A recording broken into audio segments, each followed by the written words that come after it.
तुम्हारा काम ना चल रहा हो, व्यापार ना चल रहा हो, बहुत कर्जे में लदालूम हो गए हो, बहुत तकलीफ की ज़िंदगी चल रही है, ना मान मिल रहा है, ना सम्मान मिल रहा है, ना आदर मिल रहा है, ना ही कोई कदर करता है, और ना ही जगह जगह की ठोकर खा खा कर थक गए हो, तो निवेदन है,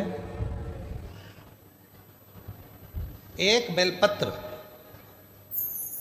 एक कनेर का फूल, एक दुर्वा, एक चावल का दाना, और वो चावल का दाना भी लाल चंदन में भींगा हुआ।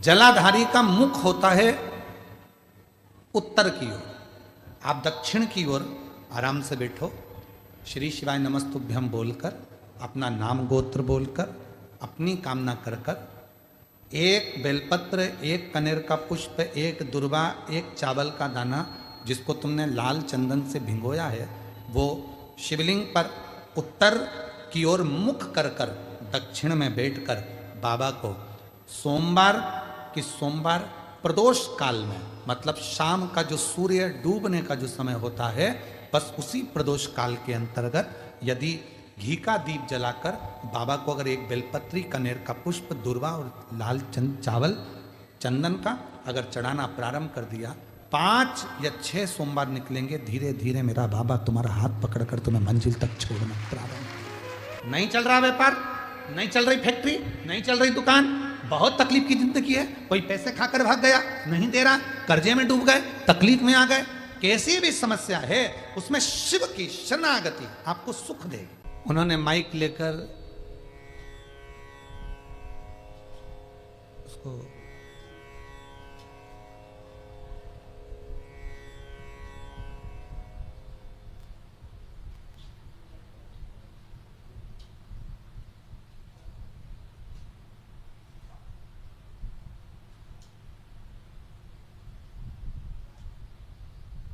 माइक लेकर बोला था कि भाई बाबा, छोटा सा बालक है, आईसीयू में पड़ा हुआ था, पर भगवान शिव की करुणा ऐसी हुई, उसने कोई उपाय ऐसा कर लिया कि बालक आईसीयू से भी हट गया और यहां वो लेकर भी आ गए। आपकी उपासना, आपका भजन, आपका कीर्तन, आपका नाम जाप, आपका स्मरण कभी खाली नहीं जाता, कभी नहीं।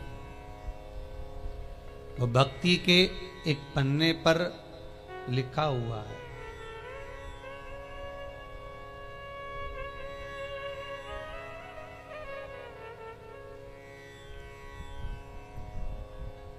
देवराज नामक का ब्राह्मण, शिव महापुराण की कथा कहती है, 24,000 श्लोक इस शिव पुराण में है, 12 खंड हैं, 7 संहिताएं हैं।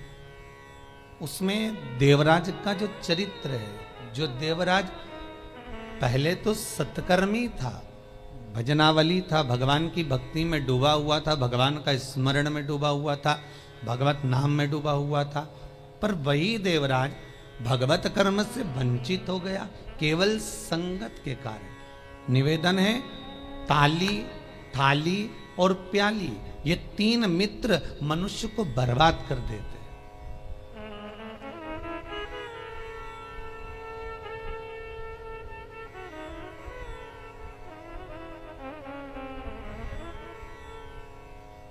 एक प्रशंसा करने वालों से दूर रहना, बहुत जल्दी बर्बाद करेंगे ये महाराज।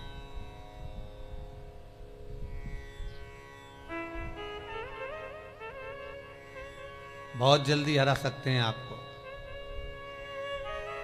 फिर थाली मित्र, होटल में खिलाने वालों से सावधान रहना, पहले अपना पैसा खर्च करके तुम्हें खिलाएंगे, फिर पूरा चूना तुमको लगा जाएंगे। तीसरा है प्याली मित्र, मित्र को पीना याद नहीं, अपने पैसे से पीना सिखाएंगे, फिर उसके पैसे से पूरी जिंदगी पिएंगे। ताली, थाली, प्याली, ये 3 मित्र बर्बाद करने वाले हैं। इन मित्रों से बचना बहुत कठिन है महाराज, बहुत कठिन। और अभी जो समय चल रहा है, कलयुग का जो प्रथम चरण चल रहा है, इसमें अगर कोई अच्छा बताने वाला होगा ना, रोकने वाला होगा ना, सतमार्ग बताने वाला होगा, कोई आपको गलत मार्ग से हटाने वाला होगा, तो वो बुरा लगता है। और जो आपको खड्डे में ले जाकर पटक दे, चूना लगा दे, लाखों करोड़ों में नीचे उतार दे, व्यापार व्यवसाय में कहीं ना कहीं ले जाकर गलत काम में तुमको फंसा दे, वो तुम्हें बहुत अच्छा लगेगा। ये कलयुग का जो फेर है, कलयुग का जो क्रम है, वो ये निश्चित कर देता है कि आपको सतमार्गी ठीक नहीं लगेगा।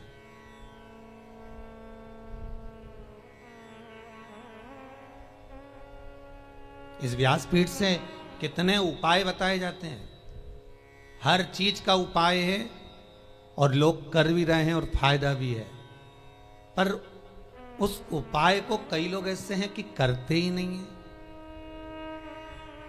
फिर किसी ज्योतिषाचार्य के पास पहुंचे, फिर किसी कहीं जाकर पूछ लिया, कहीं बाबा जोगी आ रहे होंगे उनके पास पहुंच गए, किसी का सिर घूम रहा होगा, माँ गेहूँ दाना लेके पहुंच गए, कहीं नारियल लेके पहुंच गए, फिर उनसे जाकर पूछेंगे, बताओ माता जी, बताओ पिताजी, हमको ये हो गया, हमको वो हो गया, और माता जी पिताजी बस तुमसे धन लूट सकते हैं।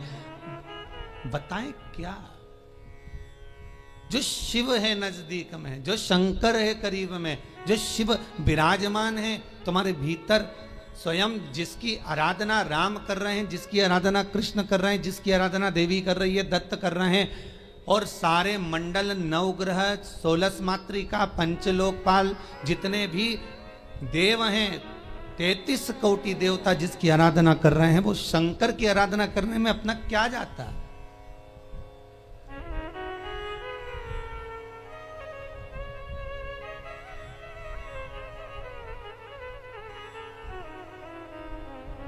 स्वयं भगवान कृष्ण को जब पूतना दूध पिलाने के लिए आई और विष पिलाने के लिए पूतना आ गई, तब भगवान कृष्ण दूध तो पी लिए, पर जब विष पीने का समय आया तो भगवान कृष्ण उसी समय पर शंकर भगवान को याद करते हैं। भोलेनाथ जी आओ। शंकर भगवान ने पूछा क्यों कृष्ण? कन्हैया जी कहते हैं दूध तो मैं पी सकता हूं, पर विष पीना मेरी सामर्थ्यता नहीं है, इसलिए आप मेरे गले में आकर बैठ जाओ। भगवान शंकर भगवान कृष्ण के गले में आकर बैठ गए और सारा विष पूतना का पी गए। स्तनों का जो विष था जब शंकर भगवान पिए तो शंकर भगवान को भी चक्कर आ गए। चक्कर आकर नीचे की ओर भगवान गिरे। तब भगवान कृष्ण को लगा करूं क्या? भगवान ने एड़ी का प्रहार करा और मानसी गंगा को प्रकट करा। गंगा का जल शंकर भगवान पर चढ़ाया, तब जाकर भगवान शिव के चक्कर मिटे। इसलिए आज भी उस मंदिर का नाम चकलेश्वर महादेव है।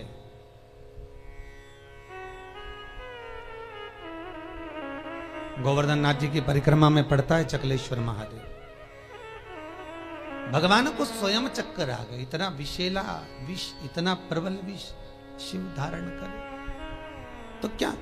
कृष्ण, राम, दत्त जितने भी हैं सब भगवान शंकर से ही ले सकते हैं, शिव से।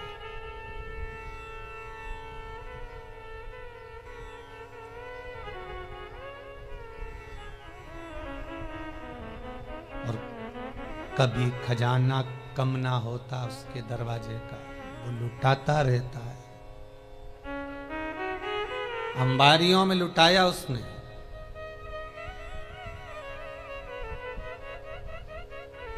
जब विदर्भ राज भीष्मक की कन्या रुक्मणी ने भगवान कृष्ण को वर्ण किया,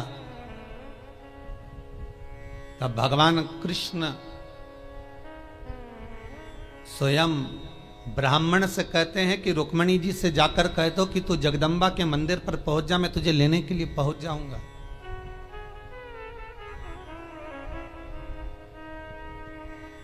क्योंकि भगवान कृष्ण जानते हैं एक शंकर का मंदिर और एक देवी का मंदिर, ये दो मंदिर के दरवाजे कभी बंद नहीं होते, कभी बंद नहीं। देवी मां है।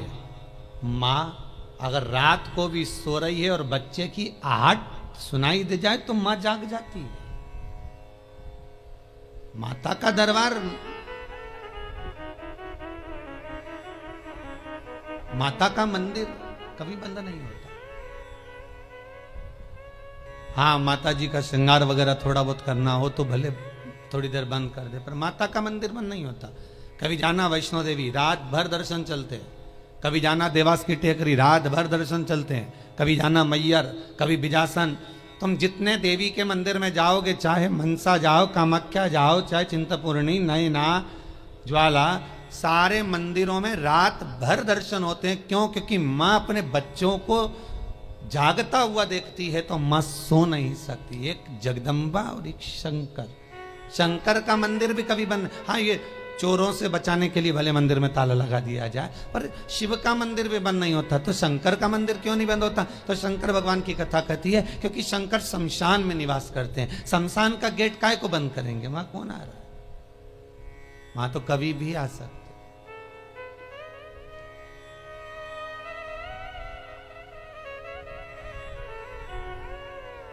शिव भस्मीधारी, शिव त्रिपुंडधारी, त्रिकालदर्शी, उसका भी दरवाजा बंद नहीं होता। कोई शंकर से पूछे कि तुम कितनी बजे सोते हो? भगवान शंकर से कोई पूछ ले या माता रानी जगदम्बा भवानी से कोई पूछ ले, तुम सोते कब हो? चलो वो भी जाने दो, तुम घर की माँ से पूछ लेना, माँ तो कितनी बजे सोती है?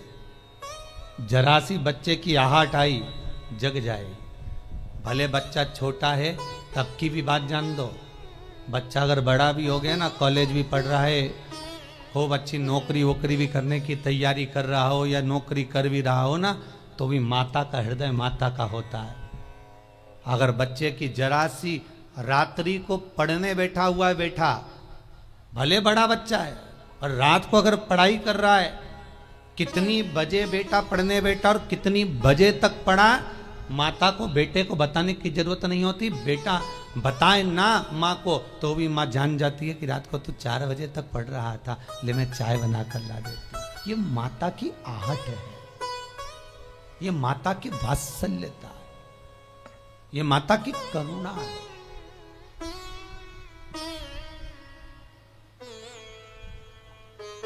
और बेटे का यदि मुख उतरा हुआ हो तो माँ जान जाती है कि आज कोई बात है, पूछेगी क्या हुआ, कुछ नहीं, कुछ तो है। अगर बच्चा उस दिन नहीं बताएगा तो 2 दिन बाद मालूम पड़ जाएगा, पर माता को मालूम पड़ेगा। मेरी माँ जगतजननी जगदम्बा दुर्गा भवानी से कोई पूछे कि तुम सोती कब हो, कोई शंकर त्रिकालदर्शी कैलाशी अविनाशी से पूछे तुम सोते कब हो, तुम विश्राम कब करते हो, तुम्हें निंद्रा कब आती है। भगवान ब्रह्मा को एक क्षण की निंद्रा आई और वेद हाथ से खसक गए। हयग्रीवा ने वेद ले लिए, तब भगवान तुरंत पधार कर वेद ला कर दिए।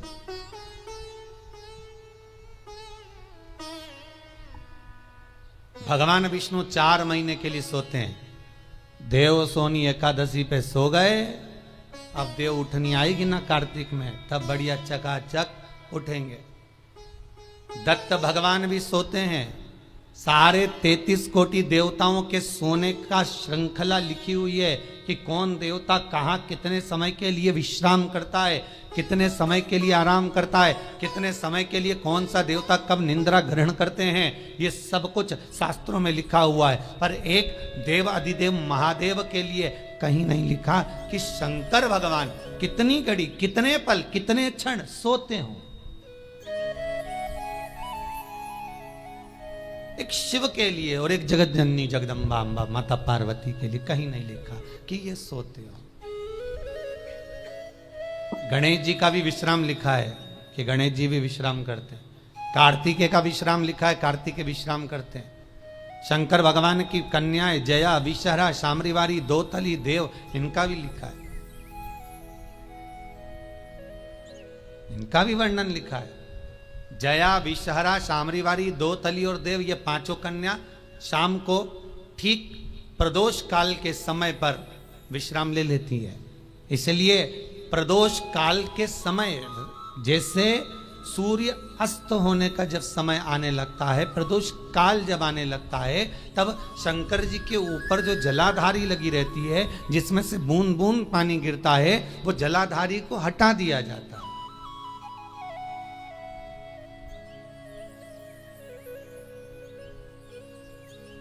पर भारत की भूमि पर 4 मंदिर ऐसे हैं जहां पर जलाधारी नहीं हटती है, जहां पर निरंतर जलाधारी में से जल गिरता है, निरंतर।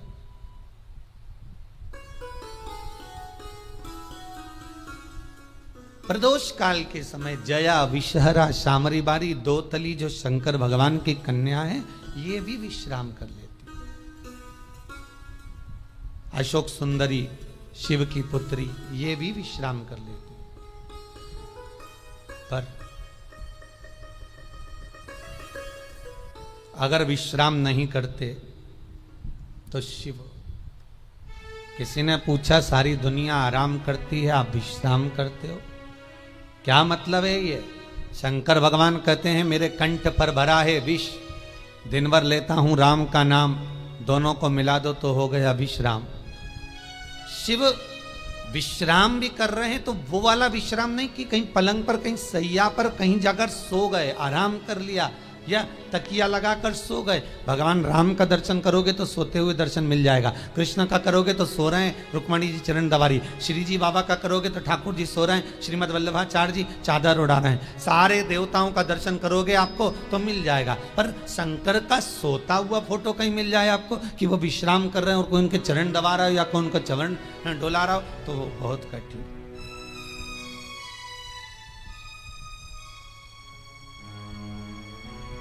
बेटा यदि पुकारे,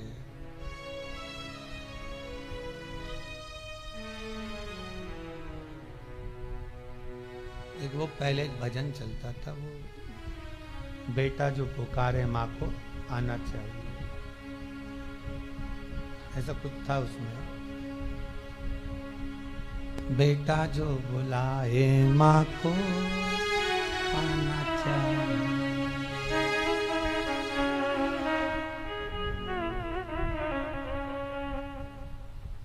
माता के चरणों में शीश नवाना चाहिए, बेटा जो बुलाए माँ को आना चाहिए। वो बुलाए, माँ भी जाग रही है अपनी संतान के लिए।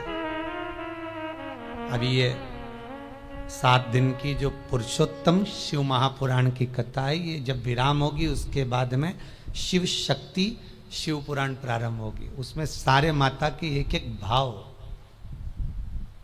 जगत जननी जगदम्बा ने अपनी बिछोड़ी चूड़ी केश फेंक कर भी किस किस का उद्धार कर दिया और किस किस को मार दिया, वो तक का वर्णन है मारा।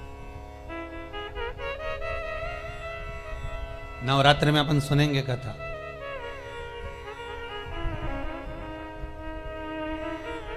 विश्रामता नहीं है भगवान। एक बार शंकर भगवान माता पार्वती को लेकर पहुंच गए सुंदर आनंद में, अमर गुफा में।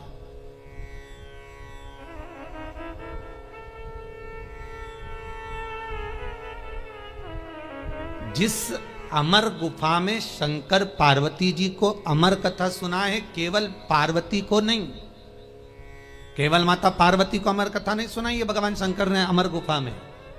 भगवान के साथ में पार्वती के जितने अवतार हुए, कमला बनी, तारा बनी, धूमा बनी, बगला बनी, मातंगी बनी, मनसा बनी, नैना बनी, चिंतपूर्णी, ब्रह्मचारिणी, कुष्मांडा, कल्याणी, जितने भगवान के अवतार हुए। शंकर जी की शादी कितने बार हुई है? 51 बार। और ये पार्वती के साथ में 52वें नंबर की शादी है।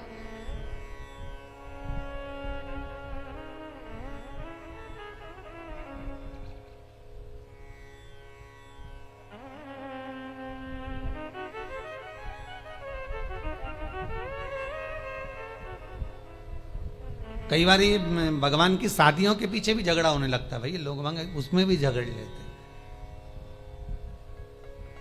एक गांव में एक पंडित जी कथा करने आए, उन्होंने सुंदर महाभारत सुना दी। सुनाई तो उसमें सब अच्छा अच्छा सुना दिया, द्रौपदी का चरित्र भी कह दिया। 5 पति थे, ऐसा था वैसा था।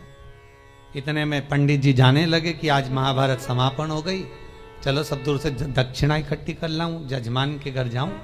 पटेल साहब क्या गए, पटेल साहब राम राम।